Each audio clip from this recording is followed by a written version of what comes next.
is Aidan right now compared to where you thought he'd be in the offseason?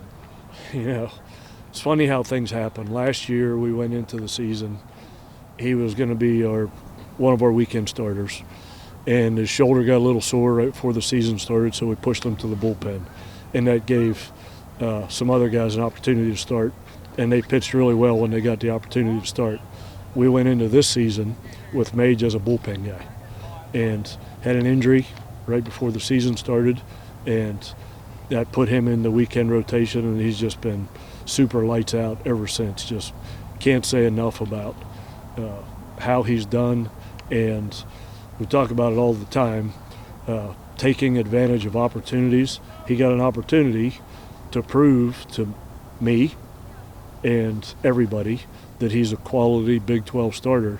And let me just tell you about that BYU team over there. That's a really good offensive team, a really good team. When this whole thing shakes out and this season's over, they're going to be one of the top 3 hitting teams in this league, I feel certain. So they smashed a lot of balls today. We did too, but they can really hit. They're scary. Aidan kind of rising to the occasion this year like he has. It's kind of what you expect out of one of your more veteran guys, though, right? Yeah, it's hard to have a guy these days that's in his 3rd year in the program. It's almost non-existent anymore.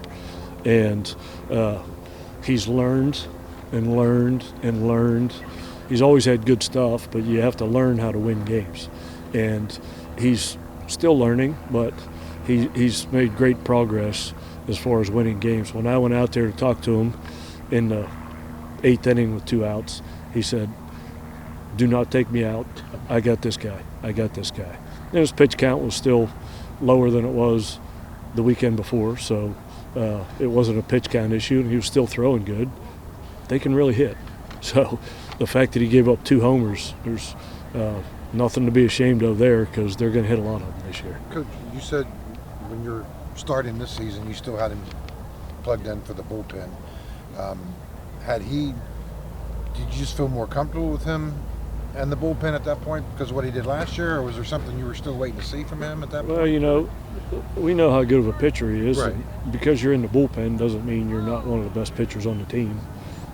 Being in the bullpen means that you get to pitch twice in a weekend instead of once. So going to the bullpen sometimes is a compliment. That was a compliment to him, because not many guys could pitch on Friday and come back and pitch on Sunday, and he can do that. Yeah. So, he would have been really good in the pen, but he's been really good as a starter too. You talked about Aidan kind of fighting for himself to stay in there. I think it was the inning before when you went out at one point. Kyle West, I saw, kind of shaking you off, like, no, don't take him out. I mean, the guys behind him and around him, they're fighting for him too. No, see, that's what, when you guys watch the game from over there, you have no idea what we're talking about over there. That's not what we were talking about. I thought the guy who hit the ball off the fence passed the runner at first base, and he was saying no, he didn't. Okay. So, but yeah, Kyle West he's into the game. It was a huge hit for us. I mean, you get up on these guys 6-0, they can score 6 runs so fast and make your head spin. So the bases loaded hit he had off their best reliever was a huge hit. We'll see that guy again tomorrow. Yeah, you just got to keep going. No runs are enough against this group. Back to you talking about opportunities. Spencer there, kind of with all the injuries, he's been forced to kind of play a lot early. What have you seen from him? And then today, obviously, big at the bottom of the lineup there. Yeah, he's been super solid. I mean, usually these first 20 games, I'm trying to find opportunities to get young guys in the game. That's easy this year because half the team's out with injuries, so it's easy to get young guys in the game, and he's been really solid, played great defense, and has gotten some big hits for us, and that bodes well for the future. Coach, Big 12 opener, so obviously there's great importance on this game. You go into it, JJ's been out for a few games now, Logan and Grant very recently. All of this stuff, you can't plan on it, so when you're going into this game, what's running through your mind when you're seeing 3 guys out? Depression, sadness, anxiety. No, it's just I enjoy watching these guys play. We had a lot of fans here today, but there's nobody that's a bigger fan of these kids than I am. So the opportunity to watch guys that don't get many opportunities get their opportunities, that's fun for me. And you can complain about injuries. That's not going to help you.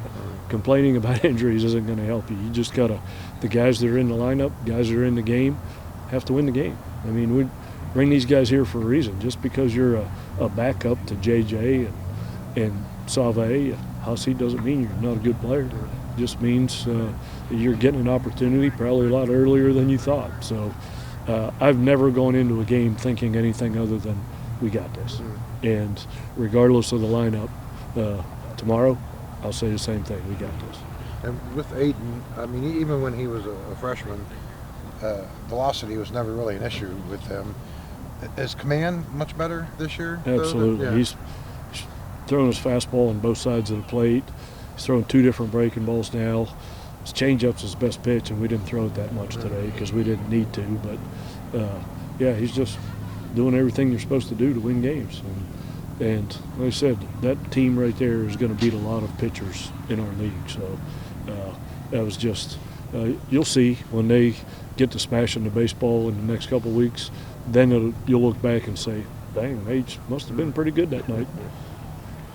Big announcement today with the donation and the gift from Ken Kendrick and renaming of the stadium, things like that. What does something like that mean to this program moving forward?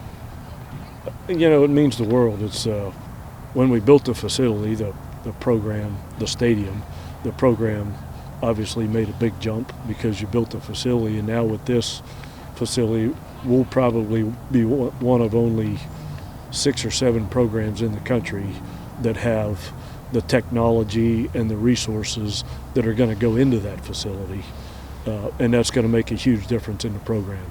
If you knew who the other 6 programs were that had what we're getting ready to have, they're the programs you see playing in June a lot of the time. So it's special thanks to Ken for doing it. His vision for the future of Mountaineer baseball matches mine, matches Rick Wagner's, matched Oliver Luck's and Kelly Zinn's. So without people like that, you can't function. So that's what it takes. It takes the Ken Kendricks of the world and the Rick Wagners of the world to bring this to fruition. But when that thing's finished, it's going to be something special. So special thanks to all those guys. The technology you're talking about, that's something similar to like what Vanderbilt has, right? Wake Forest. Wake Forest, I'm sorry, yep. Yeah, Wake Forest. Everybody talks about their pitching lab. And Tom Walter's a great friend of mine. We grew up together, the head coach at Wake Forest. And when we played in the regional there in 2017, he showed me around their lab and what they do. And now we're going to have what they have. Fast forward 7 years, look where Wake Forest program's at because of it. So fast forward 7 years, good luck finding me, because I won't be anywhere to be found. I'm kidding.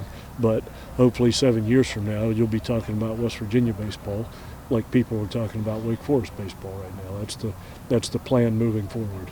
Coach, one of your quotes I've always remembered is about Manoah, and you've always said Manoah wasn't Manoah until his junior year.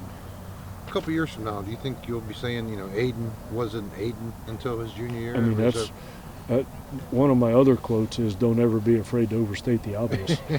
And that's what you just did. He obviously is way better of a pitcher right now than he was back then. Like you said, his stuff is no different. Yeah. He's not throwing harder. He doesn't have better stuff. He's just a veteran kid that has learned and developed and now knows how to win. And it's not easy. Yeah. It's really, if it was easy, a lot more people would do it, JJ kind of looks like he's walking around a little bit better. Any, getting closer with him at all? Or? JJ and I raced the other day, and I beat him. Okay. Right now I can beat Weatherholt, Save, and Hussey in a race. So they're not ready to play. Okay. So, but yeah, they're everybody asks me what the progress is on them. I say today they're better than they were yesterday, and tomorrow they'll be better than they were today. That's all I know at this point. How long was the race? It doesn't matter. On the donation, did you get to break that news to Steve? Did you guys hear at the same time? How did that come about? Steve Sabins? Yeah. This has been in the works for a long time. I visited with Ken Kendrick maybe the first month I took the job 12 years ago. Oliver and I went out there and met Ken for the first time. And at that point, I just wanted to get to know Ken and see what his vision for West Virginia baseball was, and he wanted to see what mine was, and we established that relationship, and we've stayed in touch, and we've gone out there and played a couple times, and I'm a relationship guy, and I appreciate the generosity of Ken and Rick and those guys financially, but I appreciate their friendship and their loyalty to this program a lot more, because that'll be here long after the facility